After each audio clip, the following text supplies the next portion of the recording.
खुलुमबाय स्टुडियाव आं उदांस्रि मोसाहारि धेमाजि जिल्ला एबसुनि खुंगा 30थि बोसोरसालिया जथुमा आरो सिमेन्ट दख'र एबसुनि खुंगा 34थि बोसोरसालिया जथुमानि खुंफुंनो लानाय हाबाफारि बायदियै हाबाफारिया गाजा गोमजायै सोलिगासिनो दं।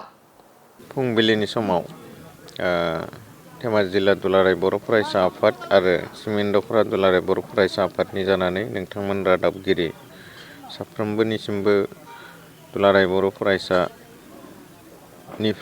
साबायखर जासिबाय आरो नोंथांमोननि गेजेरजों दिनै जोंनि जि धेमाजि जिल्ला दुलाराय बर' फरायसा आफादनि आरो सिमेन्ट दख'र दुलाराय बर' फरायसा आफादनि जथायै जिल्लानि 30थि बोसोरसालिया जथुमा आरो दख'रानि 34थि बोसोरसालिया जथुमा बेनि सायाव थारैनो मेडियायाव गोसारगोन आरो मेडिया नायगिरि बिथांमोनखौबो धेमाजि जिल्ला दुलाराय बर' फरायसा आफादनि जानानै सिबिनाय खुलुमनाय जासिबाय।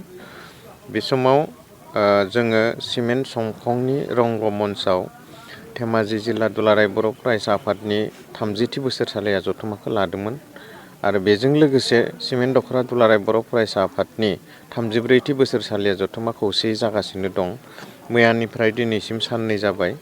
मैया फुंबिलिनिफ्राय गोबां हाबाफारि लानानै सावरायनाय जादों। दिनै दासो एसे आवगोलाव जोंनि दुलाराय बर' फरायसा आफादनि गोथार फिरफिला बिरहोनाय, बेनि उनाव बिफां फुलि गायनाय, बेनि उनाव बड'फानि मुसुखायाव सावगारियाव बिबार बावनाय आरो मुंख्लंफोरनो बिबार बावनाय बे माखासे हाबाफारिफोरा आथिखालाव जाफुंलांबाय।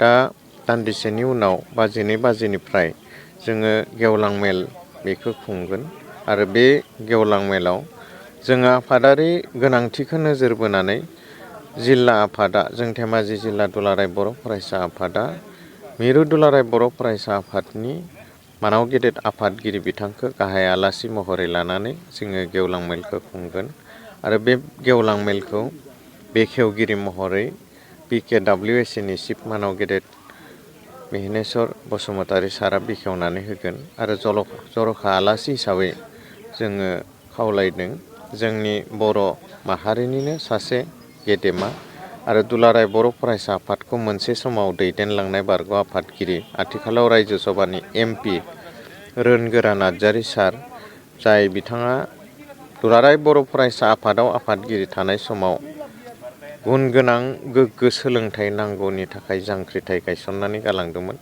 बिथाङा जोंनि जर'खा गाहाय आलासि जागोन। बिथांजों लोगोसे जोङो आसामनि मन्त्रि सोलोंथाइ आरो गोग्लैसोनानै थानाय ट्राइबेल हारिनि मन्त्रि दख'र बिथां साराबो फैनायनि बाथ्रा होदों।